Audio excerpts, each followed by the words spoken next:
안녕하세요. 내 인생의 명작 김하준입니다. 여러분 괜찮으신 건가요? 잘 지내고 있나요? 사실 괜찮냐는 안부 인사에 괜찮지 않다고 말하기가 쉽지가 않아요. 우리가 사는 동안에 아마도 평생 두고 들어야 할 얘기겠지만 괜찮으세요? 요즘? 저 좀 안 괜찮아요. 이런 말 본인이 하기가 정말 쉬운 것은 아닌 것 같습니다. 게다가 요즘 같은 시국에는 몸 안 좋다라는 말 쉽게 하기도 그래요. 또 파장이 몰고 올 수도 있으니까. 또 감정이든 몸 상태든 우리는 이런 거 있죠. 음식 신선하게 보관하는 랩 있죠. 랩한 이렇게 똘똘똘 많은 거. 그런 걸로 우리 몸을 칭칭 둘러 감아놓은 그런 느낌도 듭니다. 난 신선해. 난 안전해. 난 여전히 건강하다고.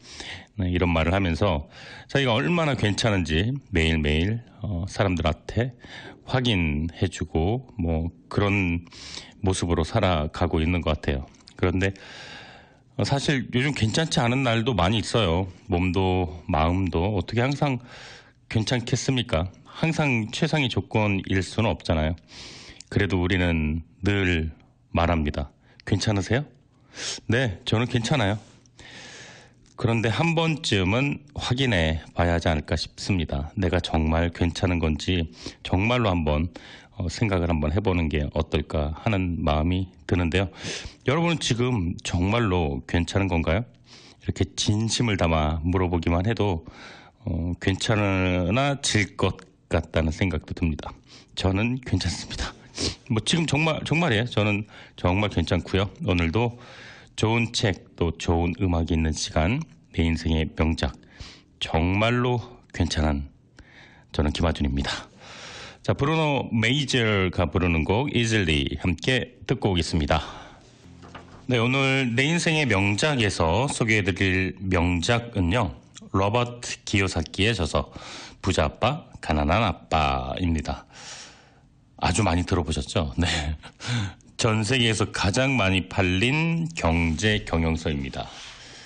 이 책이 97년도에 출간됐어요, 미국에서. 그러니까 대체 몇 년 된 겁니까? 25년 넘었네요. 그러니까 트렌드를 이끈다는 이 경제학 서적이 어떻게 25년이 지났는데 아직까지 팔릴까요, 이렇게? 엄청난 반향을 불러일으켰던 책입니다. 97년도 처음 출간된 이래 세계 51가지, 51의 언어로 109개의 나라에서, 대단합니다. 그죠? 출판됐고 4천만 부가 전 세계에서 팔렸고요. 대한민국에서 350만 부가 지금까지 팔렸다고 합니다.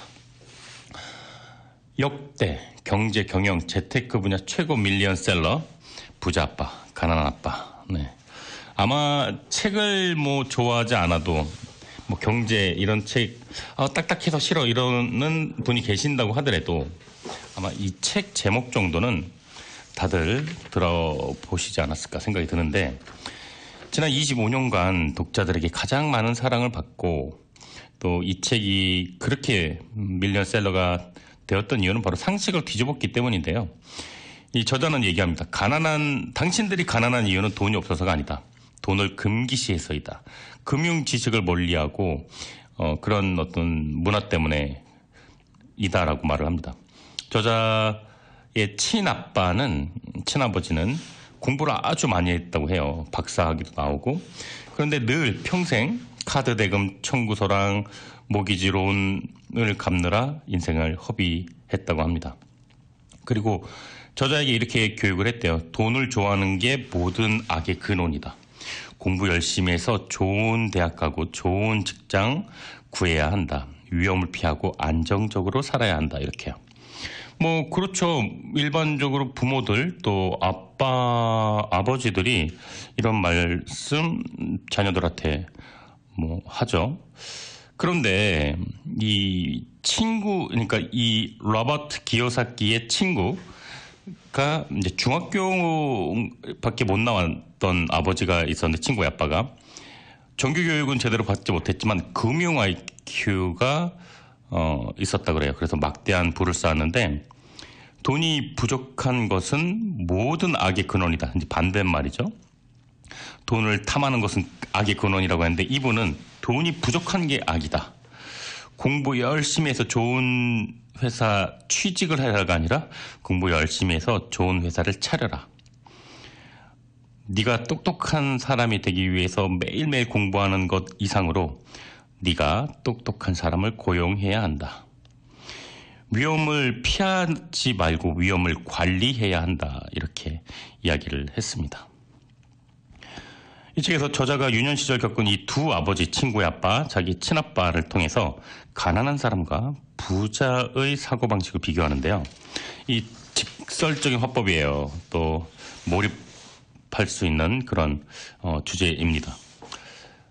재테크 분야의 고전이죠. 이 책은 전 세계에 4천만 부가 팔렸고 뭐 책에 관심이 없는 사람조차도 이 책을 알 정도로 저 역시도 25년 전 이 책이 나왔을 때 사서 보았던 그리고 처박아 놨던 그리고 이제 다시 읽었는데 뭐랄까 정말 피가 되고 살이 되는 이야기들로 가득했습니다. 이렇게 예전에 못 느꼈던 감정들을 이렇게 나이 먹고 느낄 수 있다는 게 그게 바로 고전이 가지고 있는 힘이 아닌가 이런 생각이 듭니다. 저자는 좋은 일자리를 얻어서 돈을 모아서 빚을 갚고 장기적으로 분산 투자라는 기존의 충고는 한물 같다 이렇게 얘기합니다. 당신의 집은 자산이 아니다. 현금 흐름을 얻기 위해 투자하라. 저축을 많이 할 필요는 없다. 이런 그의 주장은요. 아주 큰 논란을 일으켰습니다. 그런데 이 가르침과 철학이 25년 지난 지금 모두 사실임이 증명되었습니다. 이 저자는 로버트 기요사키는 이 책 부자 아빠 가난한 아빠를 비롯해서 무려 25권의 책을 펴냈어요. 대부분의 책들이 전 세계 베스트셀러 명단 상위 탑 클래스에 있고요. 또 금융교육회사인 리치 데드 컴퍼니를 설립을 해서 많은 사람들에게 경제적 안정으로 가는 길을 안내했습니다. 또 뭐 TV 매체도 많이 등장했어요. CNN, 뭐 BBC, 또 레리 킹 라이브, 오프라 윈프리 쇼 뭐 이런 최고 흥행 프로그램에도 나왔었고 지금도 뭐 유튜브에서 여러분들 쉽게 로버트 기요사키, 뭐 부자 아빠 가난한 아빠 이렇게 검색하면은 엄청나게 많은 동영상 강의들이 확인할 수가 있습니다. 자, 노래 듣고 돌아오도록 하겠습니다. 데이언이 부르는 곳 What I Really Feel 듣고 오겠습니다. 부자가 되길 원하는 사람들의 입문서라고 할 수 있는 책이 바로 이 책 부자 아빠 가난한 아빠 아닌가 생각이 드는데 이 책 97년도 출간된 이후 경제 도서의 바이블이 되었죠. 스테디셀러, 밀리언셀러가 되었고 우리가 알고 있는 유명한 부자학, 경제학을 강의하는 강사도 아마 이 책은 기본으로 섭렵을 했을 것입니다. 저자에게는 중학교도 마치지 못한 친한 친구의 부자 아빠와 박사학위까지 있는 지적인 친아빠 이렇게 두 아빠가 있었는데 이 두 분 모두 평생 열심히 일하면서 많은 경력을 쌓았지만 자신의 가난한 친아빠는 평생 동안 금전적으로 고생을 했고 이 중학교도 마치지 못한 이 친구의 아빠는 하와이 최고의 갑부가 되었다고 합니다. 저자와 그의 친구 마이크는 유년 시절 학교 친구보다 가난하다는 이유로 그 친구들한테 그 왕따를 당했는데 그래서 저자는 부자가 되기 위해 고민하고 있던 찰나에 아빠가 이렇게 레코멘드를 해줬다 그래요. 그 학벌은 좀 부족하지만 부자가 된 이 친구의 아빠에게 뭘 배우거라 이렇게요. 그래서 마이크의 아빠를 찾아가서 방법을 배웠는데 그 당시 이 마이크의 아빠는 중학교도 마치지 못했지만 엄청나게 큰 사업체를 운영하고 성공적인 삶을 살고 있었다 그래요. 저자는 부자 아빠를 찾아가서 저자와 친구와 함께 가르침을 받기를 원했고 이 부자 아빠는 이제 그 실제적인 체험을 통해서 부자 되는 방법을 가르쳐 주었는데 이제 스승을 찾아간 거죠. 그래서 이제 주말마다 찾아가서 이 부자 아빠 사업체 진열된 먼지를 제거하는 일을 해서 시간당 10센트를 받았다 그래. 아무리 25년 전이 10센트 너무하죠. 네. 일하는 양에 비해 임금이 적다고 생각이 돼서 뭐 불만이 쌓였는데 이 틈을 놓치지 않고 이 부자 아빠는 아이들을 불러서 부자가 되는 방법을 가르치기 시작합니다. 그중 중요한 한 가지가 바로 돈을 벌기 위해선 돈의 작용 방식을 배워야 된다. 그리고 그것은 네가 열심히 일을 했고 돈을 벌 생각보다 돈이 너를 위해 일하게 만들라라는 말을 합니다. 우리 김승호 회장의 돈의 습성인가요? 그 김승호 회장 책에도 많이 나오는 인용되는 글인데 아마 최근 25년 안에 나왔던 대부분의 이제 경제 그 입문서, 재테크 입문서에 거의 그 바이블이 되지 않았나 이런 생각도 듭니다. 돈에 대한 이론을 가르치고 난 다음 부자 아빠는 두 아이들에게 배우고 싶은 열정이 있는지 물었고, 그것을 토대로 부자 아빠 사업체에서 그에 상응하는 임금을 이제 주는 이야기를 했는데 아주 짜게 줬다 그래요. 아이들한테 무급을 제한을 하고 또 불만이 쌓이고 그래서 이제 그 다음에는 더 많은 돈을 또 주기도 했고 이렇게 돈을 버는 그런 그 돈 열매, 돈 나무 그 시스템을 아빠가 이제 교육을 합니다. 또 이 돈이 없으면 생활하기 힘들 것 같다라는 그 어떤 유혹, 예를 들어서 좀 큰 돈을 주면서 이렇게 쇼컷 이제 지름길로 가서 네가 더 많은 돈을 벌 수 있는데 해볼래? 이렇게 유혹을 했는데 그걸 이겨냈다고 해요. 보통 중산층들은 돈이 떨어질까봐 두려워서 남의 밑에서 열심히 일하고 또 돈이 들어오면 그 돈으로 많은 걸 사고 그런 욕심에 빠지는데 이 부자 아빠는 돈이 들어오면 그 돈으로 하고 싶고 먹고 싶은 걸 사는 게 아니라 그 돈이 또 돈을 벌게 그런 시스템을 만들으라고 얘기를 합니다. 이를 이제 부자 아빠는 생쥐 레이스라고 하고 아이들에게 부자가 되라고 가르치기보다 감정에 휘말리지 말고 생각을 해라. 감정을 자신에게 유리하게 사용해서 이 사고 방식을 돈을 버는 시스템을 만들어야 된다라고 얘기를 합니다. 그래서 이 부자 아빠는 아이들한테 돈 만드는 방법을 찾아보라 그러는데 아이들이 고민을 끝에 유료 만화방 사업을 석 달 동안 운영을 해요. 결국 이 소년들은 돈이 자신을 위해서 일하게 하라는 교훈을 체험하게 됩니다. 내가 직접 가지 않아도 그 만화방에서 소득이 나왔었던 거죠. 현재 발간되는 많은 책들 중에서도 내가 돈을 벌기 위해 행동하는 게 아니라 돈이 나를 위해 일하게끔 하라고 강조를 하죠. 많은 책들이요. 내가 일을 하지 않고 쉬고 있는 시간에도 돈을 벌 수 있는 시스템을 만들려고 하는 건데 이런 걸 보자면 이 경제 관련 책들이 참 이 책을 모티브로 많이 하지 않았나라는 생각도 가지게 됩니다. 저자는 보통 사람들보다 몇십 년 앞서서 현재를 볼 수 있는 안목을 이 어린 나이에 가지게 되었고 이 평생을 부자로 살 수 있는 계기가 되었던 것 같습니다. 저자 로버트 기요사키는 많은 저서를 남겼고 많은 강의를 했는데 검색하면 많이 나옵니다. 이 책 자체는 정말 촌철살인 그 자체가 아닌가 이런 생각도 해봅니다. 자, 노래 듣고 돌아오도록 할게요. 에드 슈란이 부르는 곡 Perfect 그리고 제임스 아서가 부르는 곡 Impossible 두 곡 듣고 올게요. 네, 저자는 부자 아빠의 가르침을 통해 1994년 47살 이른 나이에 경제활동에서 완전히 은퇴를 했습니다. 은퇴할 수 있었던 이유가 이 뿌리를 잘 내린 나무처럼 재산이 저절로 증식하게끔 이렇게 세팅을 했다 그래요. 이런 시스템을 구축할 수 있었던 이유가 바로 부자 아빠의 가르침 때문이었고 그것을 이렇게 또 전파하고 있는 것이죠. 여러 사람들이 저자한테 부자가 되려면 어디서부터 시작되는지 자주 물었기 때문에 저자는 부자 아빠가 저자에게 말해주었던 그 교훈대로 부자가 되고 싶으면 돈에 대한 지식을 쌓아야 된다라고 말을 합니다. 저자는 많은 사람들이 문제가 금융지식의 결핍이다라고 얘기하는데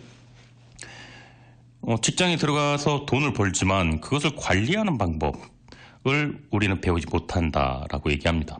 그래서 자산과 부채의 진정한 그 의미, 차이를 이해하지 못하고 쳇바퀴 도는 생쥐 레이스에 갇혀 산다라고 얘기하는데 본인의 친아빠가 그렇게 사는 걸 보아왔기 때문이죠. 부자 아빠는 그런데 집을 산다는 것을 부채로 인식했습니다. 가난한 아빠는 집을 사는 게 가장 큰 투자다 이렇게 믿었고요. 근데 보통 많은 사람들이 그런데 집을 자산으로 생각하는데 저자는 주머니에서 매달 돈을 빼나가는 것은 자산이 아니다. 그것은 부채다라고 말을 합니다.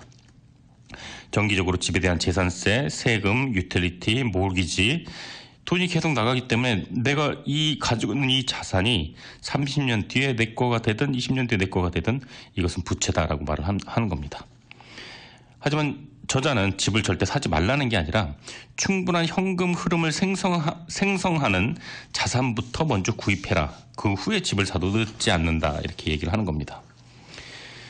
부자가 되고 싶다면 수입을 생성하는 자산을 구입하는데 먼저 모든 노력을 집중해라. 그리고 자동차나 집 같은 이 부채로 인식되는 비용을 아주 낮게 유지해야 된다라고 말을 합니다. 그 부자의 기준을 책에서는 이 건축가 버크미스터라는 건축가가 있는데 이렇게 말을 합니다. 재산이란 사람이 앞으로 생존할 수 있는 능력이고 내가 오늘 일을 그만둔다면 앞으로 얼마나 오랫동안 생존할 수 있는 것이 바로 재산인 것이다. 근데 이제 집과 차는 그것이 아니라는 거죠. 일반 사람들은 일을 그만두면 소득이 없을 때 내가 몇 달을 버틸 수가 있을까 그것을 고민해 봐야 된다라는 말을 하는 거죠. 지금 우리가 당장 오늘부터 일하지 않는다면 우리의 경제 상황은 어떻게 될까요? 이번 달 렌트 어떻게 되죠? 모기지 어떡하죠? 자동차 할부금은요? 지금 일하지 않아도 나를 위해 일하는 그 시스템, 경제 구조가 구축되어 있는가? 그것이 시스템화되어 있는가? 그것을 저자는 자산이라고 부르고 저자는 그것이 시스템되어 있는 사람을 부자라고 칭합니다. 안타깝게도 저는 아닌 것 같네요. 아직 부자가. 네. 노래 듣고 돌아오겠습니다. 저스틴 비버, Love Yourself. 네, 한국에서 여행을 온 분이 저희 K-라디오 내 인생의 명작을 듣고 이렇게 사연을 남겨주셨는데 한번 소개해 드리도록 하겠습니다.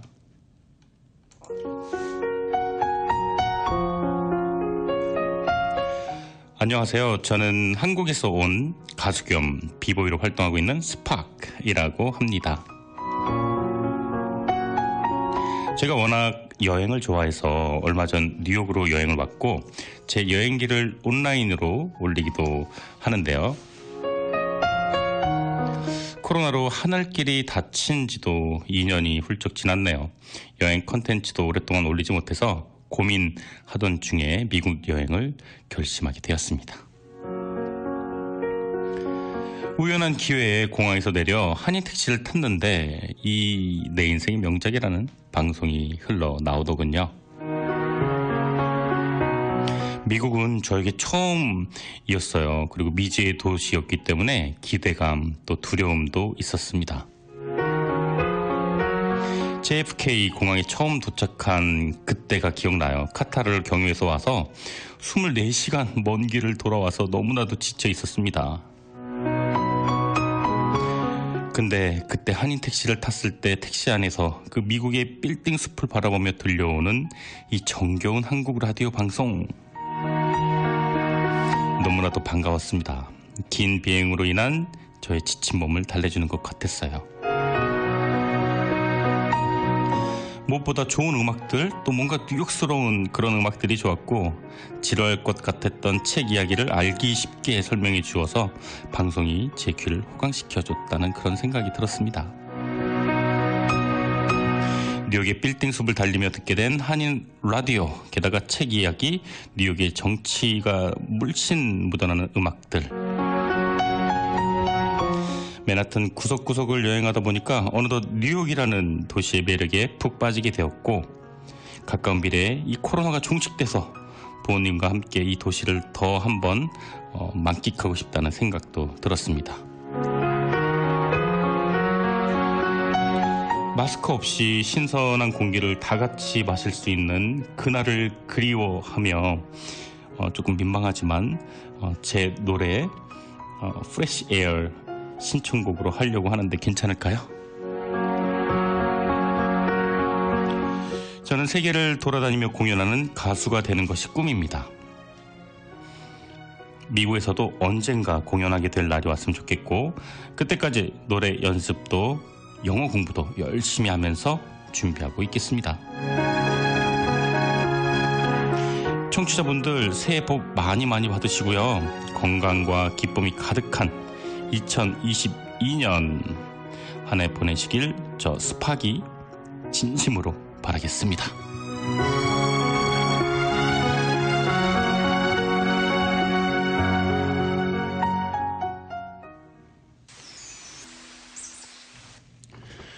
(20년의) 세월을 통해 검증된 부자 아빠의 교훈.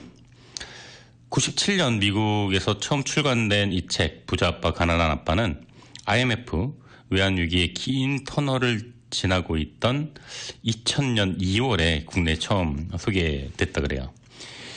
이 책이 시리즈물로 나왔었는데 부자 아빠 가난한 아빠 시리즈였어요. 그때 출판 시장에서는 굉장히 생소했던 경제 경영 재테크 분야를 개척 정신으로 개척했고, 현재까지 17종이 출간돼서 350만 부가 팔렸다 그럽니다. 무엇보다 이 책이 독자들에게 파고든 그 이유가 돈에 대한 일반적인 상식을 뒤집었기 때문인데, 앞서 말씀드린 것처럼 저자는 사람들이 가난한 이유가 돈이 없기 때문이 아니라 돈을 금기시해서이다. 학교에서 열심히 공부를 하지만 금융 지식은 배우지 못한다. 저자의 가난한 아버지는 공부는 엄청나게 많이 했지만 매달 카드 대금 청구서와 모기지에 시달렸습니다. 아버지는 이렇게 얘기했다 그래요. 앞서 말씀드린 것처럼 돈을 좋아하는 것은 악의 근원이다. 공부 열심히 해서 좋은 직장 가야 된다. 위험을 피하고 안정적으로 살아라. 반면에 친구 이 마이크의 아버지, 정규 교육을 제대로 못 받은 그 아버지는 금융 IQ를 터득해서 막대한 부를 쌓았다 그래요. 돈이 부족한 것이 모든 악의 근원이다. 공부 열심히 해서 좋은 회사를 차려라. 네가 똑똑한 사람을 고용하면 된다. 무엇보다도 위험을 관리하는 법을 배워라. 이렇게 이 책에서는 저자가 유년 시절 겪은 이 두 아버지를 통해서 가난한 사람과 부자의 사고방식을 비교합니다. 좀 가슴 아프지만 친아빠가 좀 가난한 사람의 이 대표적인 사람이 되었죠. 직설적인 화법, 또 몰입감이 있는 그 경제에 대한 기초 상식을 이야기를 했는데, 친아빠를 이렇게 약간 그 디스하면서까지도 독자들에게 올바른 경제 상식을 알려주었습니다. 이 책의 본문 내용들이 있는데 이게 조금 뚝뚝 끊길 수가 있어요. 그런데 너무 좋은 내용들이라 제가 좀 발췌를 해봤습니다. 가난한 자들과 중산층은 돈을 위해 일한다. 하지만 부자들은 돈이 그들을 위해 일하게 만든다. 얼마를 버느냐가 중요한 게 아니다. 얼마를 모을 수 있느냐가 중요하다. 학교는 돈을 위해 일하는 법을 가르치지 돈을 관리하는 방법은 가르치지 않는다.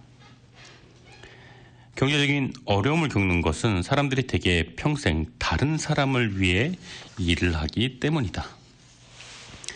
지금 중산층이 위험에 직면하게 된 까닭은 금융교육을 제대로 받지 못했기 때문이다. 평생 청구서만 내는 삶에 한번 빠지고 나면 끊임없이 쳇바퀴를 도는 생쥐가 되고 만다. 당신만의 사업을 시작하라. 직장을 유지하면서 부채가 아닌 진짜 자산을 가져라. 부자들은 자산에 초점을 맞춘다. 부자가 아닌 이들은 수입에만 초점을 맞춘다. 집은 자산이 아니며 특히 그것이 가장 큰 부채라면 반드시 당신은 공경에 처할 것이다. 자기가 하는 일을 잘 알면 투자이고 무작정 돈을 들이붓고 기도를 한다면 도박이다. 부자와 가난한 자의 근본적인 차이점은 두려움을 다루는 방식이다. 집은 자산이 아니다. 2008년 미국 주택시장 붕괴는 당신이 소유한 집이 자산이 아니라는 사실을 명확하게 보여주었다. 집은 당신의 주머니에 돈을 넣어주지 않을 뿐만 아니라 가치가 오른다고 확실히 보장되지도 않는다. 오늘날 미국의 경우 많은 주택이 20년 전보다 오히려 값이 떨어졌다. 배우고 배운 것을 잊고 다시 배워라.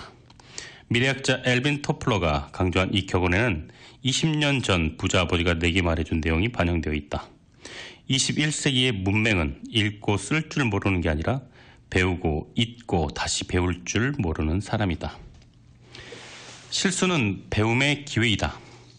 학교는 실수를 피하도록 우리에게 가르친다. 그리고 실수한 사람에게 벌을 준다. 그러나 나는 현실 세계에서 자기 실수를 인식하고 평가한 후 더 나은 결정을 내리는 수많은 사람들을 봤다. 그것이 곧 자산이 된다. 약간의 두려움은 건강한 것이 될 수 있지만 실수할까봐 두려워해서 시도를 안 하는 것은 금물이다. 네, 1부 순서는 여기까지이고요. 저는 노래 듣고 돌아와서 6시에 내 인생의 명작 2부로 돌아오도록 하겠습니다. I don't wanna miss a thing, 에어로스미스가 부르는 곡, 그 다음에 이어서 We Don't Talk Anymore, 찰리 푸스, 셀레나 고미즈랑 같이 불렀어요. 이 두 곡 이어서 듣고 저는 2부에서 다시 돌아오도록 하겠습니다. 네, 2부로 돌아왔습니다. 매주 토요일 오후 5시부터 7시까지 2시간 동안 진행되는 내 인생의 명작. 오늘 주제는 그 유명한 책이에요. 로버트 기요사키의 저서 부자 아빠, 가난한 아빠입니다. 저자는 부자가 자신을 위해 사업을 해야 한다라고 말을 합니다. 예를 드는 게 이제 맥도날드 창업자 예를 드는데, 레이 크룩이 맥도날드 창업자인데 자기 햄버거 사업을 하는 게 아니라 부동산 사업에 종사한다고 사람들에게 이야기한답니다. 전 세계 체인점 위치가 가장 비싼 데가 바로 맥도날드 부지죠. 그래서 사업의 성공에서 입점 위치가 가장 중요한 요소인 것을 알고 있다고 합니다. 이 레이 크룩은 단순히 사업 수익만이 아니라 부동산으로 막대한 부를 창출하고 있었던 것입니다. 많은 사람들이 고용주와 세금을 내는 정부, 융자금을 내는 은행을 위해 일하는 반면 레이 크룩이나 부자 아빠는 다른 누군가를 위해 일하는 게 아니라 자기 자신을 위해 사업을 해야 부자가 된다라고 말을 합니다. 여기서 자기 사업을 하라는 건 창업을 하라는 뜻이 아니라 자산 부분을 튼튼하게 다지라는 의미고, 우리의 사업은 수입이 아닌 자산을 중심으로 돌아가야 한다는 건데, 예를 들어서 이제 구매하고 나서 가치가 떨어지는 개인 소유물은 사지 말아야 된다라는 이야기를 합니다. 지출을 낮추고 부채를 줄여야 된다. 여기서 부채는 집을 사는 것, 차를 사는 것도 부채에 해당한다라고 말을 합니다. 왜냐하면 꾸준히 돈이 계속 빠져나가고 있으니까요. 자산 기반을 부지런히 구축하라고 강조하는데, 부모는 자녀들의 기본 교육도 중요하지만 이런 내용을 자녀들이 성인이 되기 전에 가르쳐야 진짜 자산의 의미를 이해하고 평생 빚의 수렁에 빠져 허덕이는 일이 없을 것이다, 이렇게 얘기합니다. 요약을 하자면요, 저자는 다음과 같은 것들이 진정한 자산이라고 말을 합니다. 집, 차 이게 아니라요. 이 총 7가지가 책에 나오는데, 첫 번째는 내가 없어도 굴러가는 사업, 두 번째 주식, 세 번째 채권, 네 번째 수입이 창출되는 부동산. 이 먼슬리 모기지를 내므로써 유지되는 부동산이 아니라 나에게 돈을, 인컴을 가져다주는 부동산 말을 하는 겁니다. 어음이나 차용증. 여섯 번째는 지적 자산의 로열티. 가만히 냅두기만 해도 돈이 들어오는 거죠. 음악이나 책 출판, 특허 이런 거요. 마지막 7번째, 가치를 지니고 있거나 소득을 창출하거나 시장성을 지닌 유형무형의 모든 것들. 저자는 이 위에 있는 7가지 자산 중에 자기가 제일 좋아하고 자신 있는 자산을 획득하라고 말을 하는데, 저자가 자신 있는 자산은 부동산과 주식이었다고 합니다. 매달 돈을 자기가 지불한 게 아니라 매달 거기서 돈이 들어왔다 그럽니다. 그리고 진정한 열정이 없으면 창업을 자기는 권하지 않는다고 얘기를 하는데, 대신 직장을 다니면서도 자신만의 사업과 돈 굴리는 방법을 통해서 부자가 될 수 있다라고 말을 합니다. 직장에서 취직을 하고 5년, 10년 지나서 어떤 대출을 받고 은행에서 집을 사고 또 집값을 메꿔 나가기 위한 모기지 론을 허덕이면서 내고 20년 뒤, 30년 뒤에 내 집이 되더라도 그 집을 통해 수익이 발생하는 것이 아니라 이렇게 소비가 계속되고 있다라는 이야기를 하는 거죠. 저자가 말하는 이 7가지 방법은 20년이 지난 지금에도 부자로 가장 빨리 진입하는 방법으로 사용되고 있습니다. 이것은 현재까지 많은 자산가들이 이런 방법을 응용해서 돈을 많이 벌었다는 걸 뜻하고, 이 방법을 어린 나이에 이해한 이 저자가 지금 많은 부를 가진 자산을 돈을 벌게 하는 그 시스템을 가지고 있는 이유이기도 합니다. 자, 노래 듣고 돌아오도록 할게요. 칼럼 스캇이 부릅니다. Dancing on my own. 저자는 세금에 대한 자기 생각을 소개를 하는데요. 이 책을 통해 세금이 일반 사람들에게 얼마나 무서운 제도인지 설명을 합니다. 세금을 내는 계층은 대부분 중산층이고, 특히 교육 수준이 높은 상위소득 중산층이라고 말을 하는데, 이런 세금의 무서운 점을 설명하기 위해 저자는 세금의 역사를 간략하게 이야기합니다. 원래 영국과 미국의 초기에는 세금이 없었고, 전쟁과 같은 그런 상황에서 그 비용을 조달하기 위해 일시적으로 세금 징수를 했다 그래요. 그 후에 영국과 미국은 소득세를 영구화했고, 처음에는 부자들에게만 세금을 부과했지만 부자들을 벌주기 위해 고안된 소득세는 결국 찬성표를 던졌던 가난한 사람들과 중산층을 벌주는 방식으로 부담이 되었다고 합니다. 세금에 대해 부자 아빠와 가난한 아빠는 역시 정반대되는 의견을 보이고 있는데, 정부 조직에서 일하는 가난한 아빠는 세금 제도를 찬성하는 입장이고, 사업을 하는 부자 아빠는 세금을 적게 내는 것에 찬성하는 입장이라고 해요. 이렇게 두 아빠의 의견이 다르기 때문에 저자는 어린 나이에 많이 혼란스러웠다고 하는데, 시간이 지나고 이제 저자가 세금의 역사를 공부하고 흥미로운 사실을 깨쳤다 그래요. 중산층이 정부의 세금 징수의 대상이 되고, 결국 서민층으로 계속 확대가 되고, 그런데 부자들은 기업을 통해 세금을 피해가는 방법을 찾아서 중산층보다 더 벌고 오히려 세금은 안 내는 그런 형국이었다고 합니다. 기업은 법적인 서류고 사물도 아니고 또 개인도 아니죠, 기업은. 근데 법인이라고 그러잖아요. 이거 옛날 수업 시간에 배운 기억나는데. 그런데 기업은 개인보다 낮은 소득세율을 적용받습니다. 또 기업은 특정 비용에 대해 세전 이익으로 지불할 수 있습니다. 그러니까 벌어들인 돈이 세금으로 나가기 전 비용 처리를 할 수 있다는 건데, 그래서 대부분의 부자들은 세금 부담을 최소화하기 위해서 이런 방법을 사용한다고 합니다. 예를 들면 미국 세법으로요, 1031조 항 세법에 이 책에 그렇게 나와요. 네. 부동산 판매자가 자본소득을 얻는 경우보다 비싼 부동산을 구매하면 해당 자본소득에 대한 세금을 유예할 수 있다라고 나온다는데, 그러니까 계속해서 가치가 높은 물건을 거래하면은 이 차익이 안 남잖아요.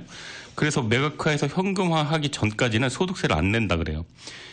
이렇게 저자는 영리하게 이 세율을 이용해서 많은 부를 축적을 했다고 하는데, 부자 아빠는 두 아이들에게 세상에서 가장 무서운 사람은 상사나 감독관이 아니라 세금 징수원이다, 이렇게 얘기를 했다고 합니다.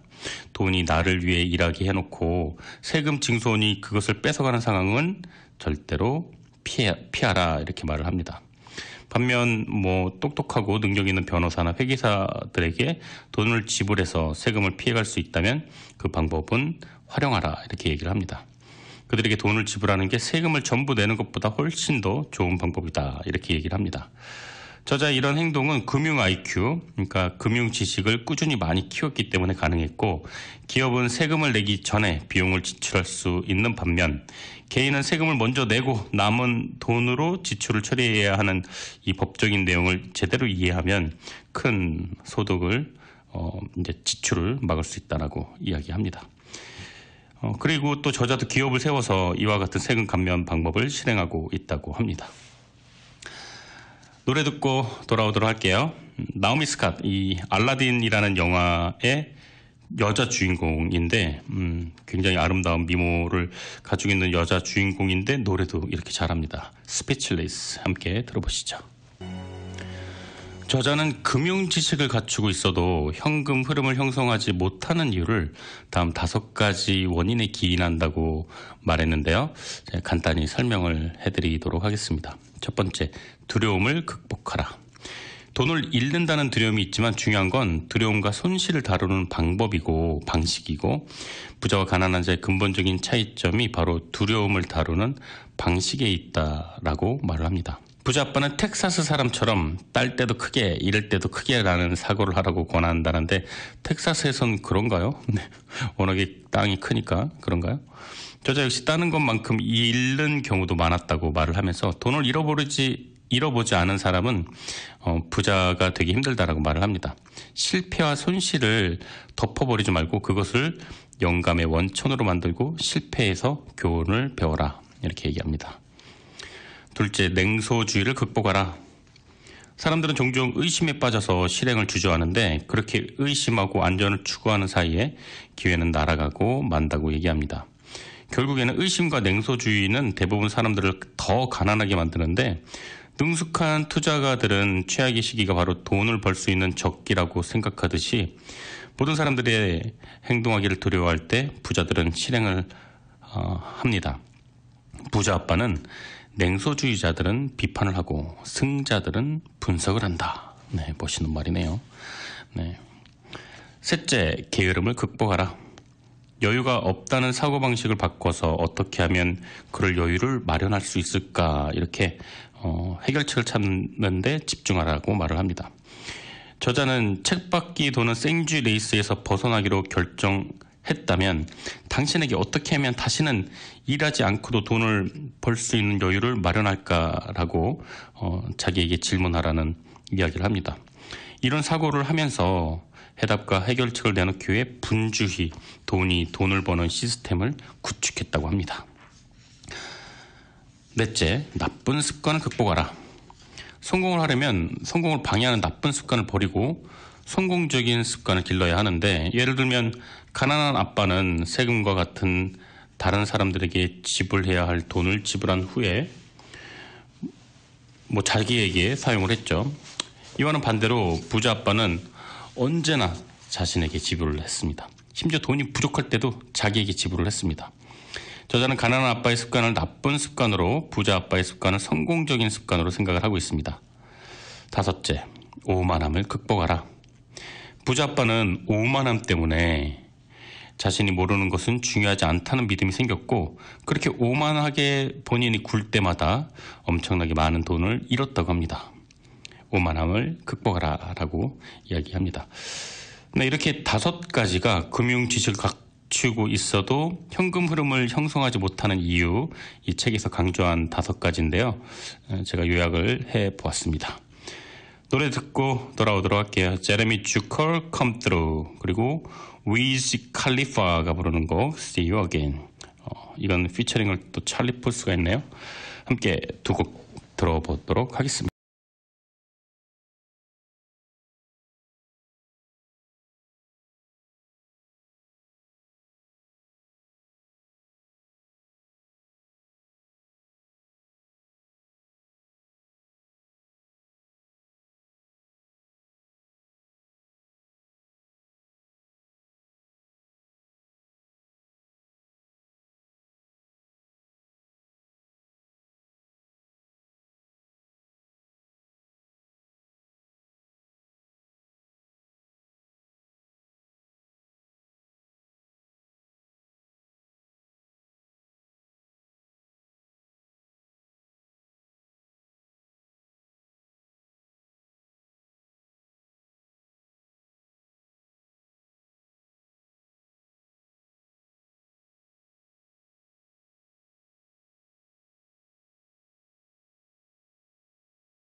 사람들에게 자기가 일상적으로 사용하는 사고 프로세스 10단계를 이용해서 금융 IQ를 깨우라 이렇게 말을 합니다.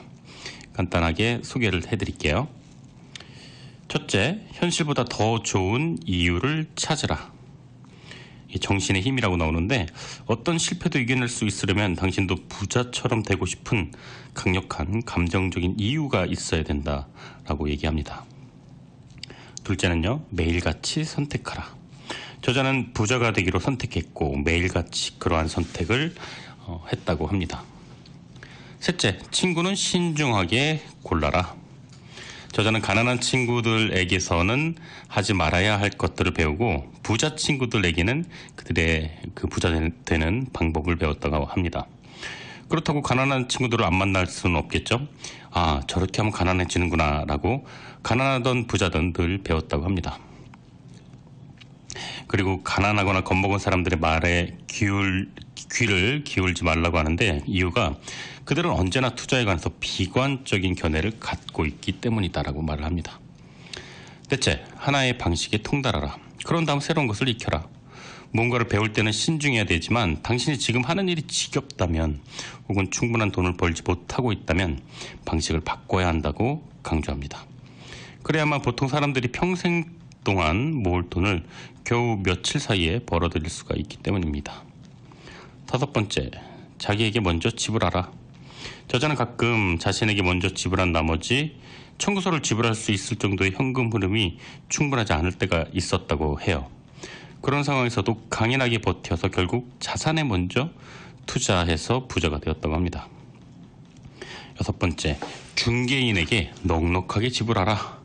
네, 훌륭한 전문가는 우리의 시간을 아껴줄 뿐만 아니라 돈까지 벌어다 주는데 좋은 중개인은 귀중한 정보를 제공해 줄 뿐만 아니라 시간을 들여서 우리를 교육까지 시켜줍니다.